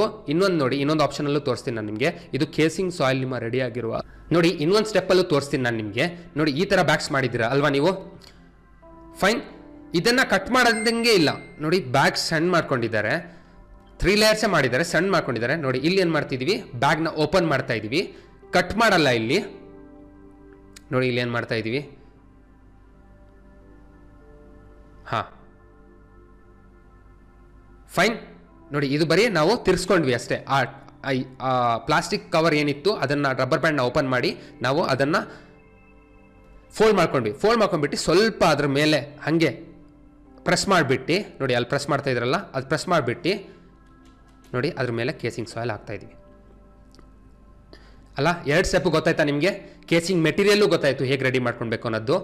ಫೈನ್ ನೋಡಿ, ಇದನ್ನು ಮಾಡಿಬಿಟ್ರೆ ನಮ್ಗೆ ಕೇಸಿಂಗ್ ಹೀಗೆ ಏನಾಗುತ್ತೆ, ನಮ್ಮ ಬ್ಯಾಗ್ಸ್ ಅದು ಫೋಲ್ಡ್ ಮಾಡ್ಕೊಂಡು ಏನು ನಾವು ಕೇಸಿಂಗ್ ಮಾಡಿರ್ತೀವಿ ಅದ್ರ ಕೇಸಿಂಗ್ ಬ್ಯಾಗ್ಸ್ ಈ ಥರ ಇರುತ್ತೆ. ಇದು ರೋಪ್ ಅಂದರೆ ರ್ಯಾಕ್ ಮೆಥಡಲ್ಲಿ ಇಟ್ಟಿದ್ದಾರೆ, ಅದಕ್ಕೆ ನಾನು ಹೇಳಿದ್ದು ಇದಕ್ಕೆ ರ್ಯಾಕ್ ಮೆಥಡ್ ಮಾಡ್ಕೊಂಡ್ರು ತುಂಬ ಈಸಿ ಆಗುತ್ತೆ. ರೋಪ್ ಮೆಥಡಲ್ಲೂ ಮಾಡ್ಬೋದು, ಆಗಲ್ಲ ಅಂತ ಏನಿಲ್ಲ. ಫೈನ್ ನೋಡಿ, ಇದು ರ್ಯಾಕ್ಸ್ ಮೇಲೆ ಇಟ್ಟಿರೋದು ನೋಡಿ. ರೋಪ್ ಮೆಥಡಲ್ಲೂ ಹೀಗೆ ಇಡ್ತಾರೆ. ಫೈನ್ ನೋಡಿ, ಇದರಲ್ಲಿ ಕೇಸಿಂಗ್ ಮಾಡಿದ್ದಾರೆ ನೋಡಿ ಅಲ್ವಾ. ಸೊ ಆ ಬ್ಯಾಗ್ಸ್ನ ಕಟ್ ಮಾಡಿಬಿಟ್ಟು ಮತ್ತೆ ಅಲ್ಲಿ ಇದು ಮಾಡಿದ್ದಾರೆ. ಇದು ಸ್ವಲ್ಪ ಅಂದರೆ ತೆಗಿಯೋಕ್ಕೆ ಮತ್ತೆ ಆ ಕೂರ್ಸೋಕ್ಕೆಲ್ಲ ಕಷ್ಟ ಆಗುತ್ತೆ ಅಂತ ನಾವು ರ್ಯಾಕ್ ಮೆಥಡಿಗೆ ಹೋಗಿ ಅಂತ ಹೇಳಿದ್ದು. ಬಟ್ ನೀವು ಇದರಲ್ಲೂ ಮಾಡ್ಬೋದು, ಆಗಲ್ಲ ಅಂತ ಏನಿಲ್ಲ. ಫೈನ್, ನೀವು ಕೇಸಿಂಗ್ ಮಾಡ್ಕೊಂಡಿದ್ದೀರಾ ನೋಡಿ. ನೀವು 16 ದಿವಸ 18 ದಿವಸ ಏನು ಮಾಡಿದ್ರಿ, ಮೈಸಿಲಿಯಂ ರನ್ ಅಂದರೆ ಬಿಳಿ ಆಗೋಕ್ಕೆ ಆ ಬ್ಯಾಗ್ಸ್ನ ಬಿಟ್ರಿ. ಫೈನ್. ಸೊ ಅದಾದ ನಂತರ ಕೇಸಿಂಗ್ ಮೆಟೀರಿಯಲ್ನ ರೆಡಿ ಮಾಡ್ಕೊಂಡ್ರಿ. ಕೇಸಿಂಗ್ ರೆಡಿ ಮಾಡ್ಕೊಂಡ ನಂತರ ಆ ಬ್ಯಾಗ್ಸ್ನ ಕಟ್ ಮಾಡಿಬಿಟ್ಟು ಕೇಸಿಂಗ್ ಮಾಡಿದ್ರಿ 1 ಇಂಚು. ಫೈನ್, 1ರಿಂದ 1.5 ಇಂಚು. ಅದು ಮಾಡಿದ ನಂತರ ಏನು ಮಾಡಿದ್ರಿ ನೀವು, ಈ ಥರ ಬ್ಯಾಗ್ಸ್ನ ಹಾಕಿಬಿಟ್ರೆ ನೀವೇನು ಮಾಡಿ ಅಂದರೆ 10 ದಿವಸ ಅದ್ರ ಮೇಲೆ ಲೈಟಾಗಿ ನೀರಿನ ಸ್ಪ್ರೇ ಮಾಡ್ಕೊಂಡು ಕೂರಿ. ಫೈನ್, ಈಗ ನೀರಿನ ಸ್ಪ್ರೇ ನೋಡಿ, ಈ ಲೈಟಾಗಿ ಸ್ಪ್ರೇ ಮಾಡ್ಕೊತ ಹೋದರೆ ನೀವು ಆ ಒಂದು ಏನು ಕೇಸಿಂಗ್ ಮೆಟೀರಿಯಲ್ ಮೇಲೆ ನೀವು 10 ದಿವಸ ನಂತರ ನಿಮಗೆ ನೋಡಿ, ಇದರಲ್ಲಿ ಪ್ರೋಸೆಸ್ ಒಂದು 10 ದಿವಸ ಜಾಸ್ತಿ ಆಗ್ತಾ ಇದೆ. 10 ದಿವಸ ನಂತರ 18 ದಿವಸ ನೀವು ಏನು ಮಾಡಿದ್ರಿ, ಆ ಮೈಸಿಲಿಯಂ ರನ್ನಿಗೆ ಬಿಟ್ರಿ, ಕಟ್ ಮಾಡ್ಕೊಂಡ್ರಿ ಬ್ಯಾಗ್ಸು, ಕಟ್ ಮಾಡ್ಕೊಂಡು ಇಲ್ಲಾಂದರೆ ನೀವು ಹಾಗೆ ಬಿಚ್ಚಿ ಕೇಸಿಂಗ್ ಮಾಡಿದ್ರಿ. ಅದ್ರ ಮೇಲೆ ಕೇಸಿಂಗ್ ಎಲ್ಲಿ ಮಾಡಿದ್ದೀರ, ಲೈಟಾಗಿ ನೀರಿನ ಸ್ಪ್ರೇ, ಆ ಒಂದು ಕಟಿಂಗ್ ಶಾಪ್ಸಲ್ಲೆಲ್ಲ ಸ್ಪ್ರೇ ಮಾಡಲ್ವಾ ಕೂದಲಿಗೆ, ಹಂಗೆ ಲೈಟಾಗಿ ಸ್ಪ್ರೇ ಮಾಡ್ಕೊಂಡು ಹೋದ್ರಿ. ಫೈನ್, ಅದು ಮಾಡ್ಕೊಂಡು ಹೋಗಿದ ನಂತರ ನೀವೇನು ಮಾಡಿದ್ರಿ, 10 ದಿವಸ ನಂತರ ನಿಮಗೆ ಈ ಥರ ಮೊಳಕೆ ಬರೋಕ್ಕೆ ಸ್ಟಾರ್ಟ್ ಆಗುತ್ತೆ. ಸಣ್ಣದಾಗಿ ಅಲ್ಲಿಂದ ಮೇಲೆ ಆ ಕೇಸಿಂಗ್ ಮೆಟೀರಿಯಲ್ ಮೇಲೆ ಮೈಸಿಲಿಯಂ ರನ್ ಆಗಿಬಿಟ್ಟು ಫೈನ್ ಸ್ಮಾಲ್ ಮೊಳಕೆ ಬರೋಕ್ಕೆ ಸ್ಟಾರ್ಟ್ ಆಗುತ್ತೆ ನೋಡಿ. ಕರೆಕ್ಟಾಗಿ ಇಲ್ಲಿ ಅಬ್ಸರ್ವ್ ಮಾಡ್ಬೋದು ನೀವು ನೋಡಿ, ಆ ಥರ ಸ್ಮಾಲ್ ಮೊಳಕೆ ಬರೋಕ್ಕೆ ಸ್ಟಾರ್ಟ್ ಆಗುತ್ತೆ ನೋಡಿ.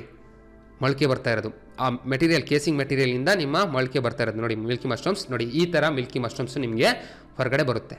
ಫೈನ್.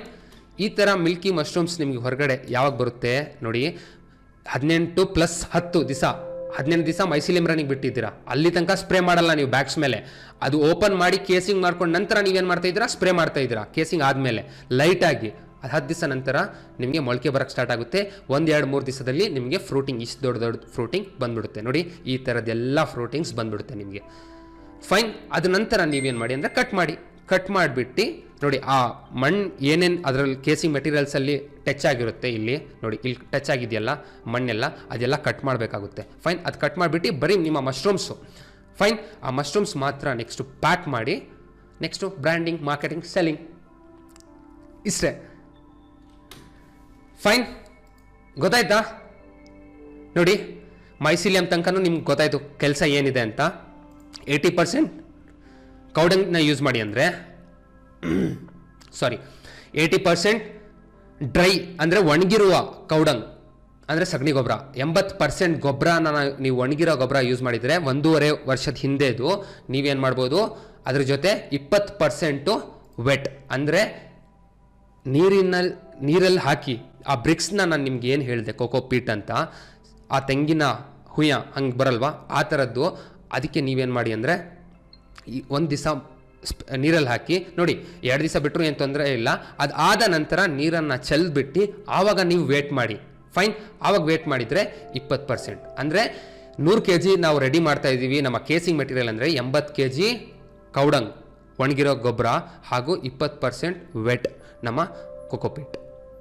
ಫೈನ್. ಅದನ್ನು ಮಿಕ್ಸ್ ಮಾಡಿಬಿಟ್ಟು ಈ ಮಿಕ್ಸಿಂಗ್ ಏನು ಮಾಡ್ತೀವಿ, ಇದರಲ್ಲೂ ಸ್ಟೆರಿಲೈಸ್ ಮಾಡಬೇಕಾಗುತ್ತೆ. ಇದು ನಾವು ಬರೀ ಭತ್ತದ ಹುಲ್ಲಿಗೆ ಮಾಡಿರೋದು, ಅಲ್ಲಿ ಸ್ಟೆರಿಲೈಸ್ ಮಾಡಿದ್ದೀವಿ, ಇಲ್ಲೂ ನಾವು ಸ್ಟೆರಿಲೈಸ್ ಮಾಡ್ತೀವಿ. ಹೇಗೆ ಸ್ಪ್ರೇ ಮಾಡ್ತೀವಿ, ಏನು ಸ್ಪ್ರೇ ಮಾಡ್ತೀವಿ, 20 ಲೀಟರ್ ನೀರಿಗೆ 100 ml ಫಾರ್ಮಲಿನ್ ಹಾಕ್ತೀವಿ. ಫೈನ್. ಅದನ್ನು 3 ದಿವಸ ಬಿಡ್ತೀವಿ ನಾವು. ನಾನು ಇಲ್ಲಿ ಹೇಳಿದ್ನಲ್ಲ, 3 ದಿವಸ ಬಿಟ್ಟಿದ ನಂತರ ನಮ್ಮ ಮೆಟೀರಿಯಲ್ ರೆಡಿ ಆಗುತ್ತೆ. ಸ್ಟೆರಿಲೈಸ್ ಮಾಡ್ಕೊಳ್ಬೇಕು. ಇದು ಎರಡಕ್ಕೂ ಸ್ಟೆರಿಲೈಸ್ ಮಾಡ್ಕೊಬೇಕು. ಇದರಲ್ಲಿ ಇನ್ಸೆಕ್ಟ್ಸ್ ಏನಾದರೂ ಇದ್ದರೆ ಸತ್ತೋಗ್ಬಿಡಲಿ ಅಂತ. ಸ್ಟೆರಿಲೈಸ್ ಹೇಗೆ ಮಾಡ್ತಾ ಇದ್ದೀವಿ, 20 ಲೀಟರ್ ನೀರಿಗೆ 100 ml ಫಾರ್ಮಲಿನ್ ಹಾಕಿ 3 ದಿವಸ ಹಾಗೆ ಮುಚ್ಚಿಡ್ತಾ ಇದ್ದೀವಿ. ಫೈನ್. ಅದಾದ ನಂತರ ನಿಮ್ಮ ಮೈಸಿಲಿಯಂ ರೂಮಿಗೆ ಒಳಗಡೆ ಹೋಗಿ, ನೀವು ಬ್ಯಾಗ್ಸ್ ಎಲ್ಲಿ ಇಟ್ಟಿರ್ತೀರಾ ಅಲ್ಲಿ ಹೋಗಿ ನಿಮ್ಮ ಬ್ಯಾಗ್ಸ್ ಓಪನ್ ಮಾಡಿ, ಇಲ್ಲಾಂದ್ರೆ ಕಟ್ ಮಾಡಿ, ನಿಮ್ಮ 1-2 3 ಇಂಚ್ ಆಗುತ್ತೆ, ತೊಂದರೆ ಏನಿಲ್ಲ. 2-3 ಇಂಚ್ ನೀವೇನು ಮಾಡಿ, ನಿಮ್ಮ ಕೇಸಿಂಗ್ ಮೆಟೀರಿಯಲ್ಸ್ ಏನು ನೀವು ಬಿಲ್ಡ್ ಮಾಡಿರ್ತೀರಾ, ಸ್ಟೆರಿಲೈಸ್ ಮಾಡಿ ನೀವು ಬಂದ್ ಮಾಡಿ ಏನಿರ್ತೀರಾ ಅದನ್ನು ತೆಗೆದ್ಬಿಟ್ಟು ನಿಮ್ಮ ಆ ಬ್ಯಾಗ್ಸ್ ಓಪನ್ ಅಥವಾ ಕಟ್ ಏನು ಮಾಡ್ತೀರಾ ಅದ್ರ ಮೇಲೆ ಹಾಕಿ. ತುಂಬ ಪ್ರೆಸ್ ಮಾಡೋಕ್ಕೆ ಹೋಗಬೇಡಿ, ಲೈಟಾಗಿ ಸ್ಮೂತಾಗಿ ಪ್ರೆಸ್ ಮಾಡಿ, ಮತ್ತು 10 ದಿವಸ ಸ್ಪ್ರೇ ಮಾಡಿ ಅದ್ರ ಮೇಲೆ. ಇಷ್ಟೇ. ಕೇಸಿಂಗ್ ಸ್ಟೆಪ್ ಒಂದು ಜಾಸ್ತಿ ಆಯಿತು ಮಿಲ್ಕಿ ಮಶ್ರೂಮ್ಸಲ್ಲಿ. ಗೊತ್ತಾಯ್ತಾ? ಸೊ ಅದಾದ ನಂತರ ಲಾಸ್ಟ್ ಸ್ಟೆಪ್ ಫ್ರೂಟಿಂಗ್ ತಗೊಳ್ಳಿ. ಫ್ರೂಟಿಂಗ್ ಯಾವಾಗ ತಗೊಳ್ಳಿ ಅಂದರೆ ನೋಡಿ, ಇಲ್ಲಿ 18 ದಿವಸಕ್ಕೆ ಏನಾಗ್ತಾ ಇದೆ, ನಿಮ್ಮದು ಮೈಸಿಲಿಯಂ ರನ್ ಆಗ್ತಾ ಇದೆ. 10 ದಿವಸ ಏನು ಮಾಡಿದ್ದೀರಾ ನೀವು, ನೀರಿನ ಸ್ಪ್ರೇ ಮಾಡಿದ್ದೀರಾ ಎಲ್ಲಿ, ನಿಮ್ಮ ಕೇಸಿಂಗ್ ಮೆಟೀರಿಯಲ್ ಮೇಲೆ. ಫೈನ್. ಅದಾದ ನಂತರ ನಿಮ್ಗೇನಾಯಿತು, ಮೊಳಕೆ ಬರೋಕ್ಕೆ ಸ್ಟಾರ್ಟ್ ಆಯಿತು. ಆವಾಗ ನಂತರ ನಾವು 2-3 ದಿವಸ ಅಂದರೆ 3-4 ಡೇಸ್ ಡಿಫ್ರೆನ್ಸಲ್ಲಿ 35ನೇ ದಿವಸಕ್ಕೆ ಒಂದು ಫಸಲ್ ತೊಗೊಳ್ತೀರಾ, 45ನೇ ದಿವಸಕ್ಕೆ ಇನ್ನೊಂದು ಎರಡನೇ ಫಸಲ್ ತೊಗೊಳ್ತೀರಾ, ಮತ್ತು 55ನೇ ದಿವಸಕ್ಕೆ ಇನ್ನೊಂದು ಫಸಲ್ ತೊಗೊಳ್ತೀರಾ. 3 ಫಸಲ್ ತೊಗೊಳ್ತೀರಾ ಟೋಟಲ್. ಅಲ್ಲಿ 45ನೇ ದಿವಸಕ್ಕೆ ಕ್ಲೋಸ್ ಆಗಿತ್ತು ಆಯಿಸ್ಟರ್ ಮಶ್ರೂಮ್ಸಲ್ಲಿ. ಇಲ್ಲಿ 10 ದಿವಸ ನಮ್ಮ ಕೇಸಿಂಗಲ್ಲಿ ಜಾಸ್ತಿ ತೊಗೊಂಡು 55 ದಿವಸ ಆಯಿತು.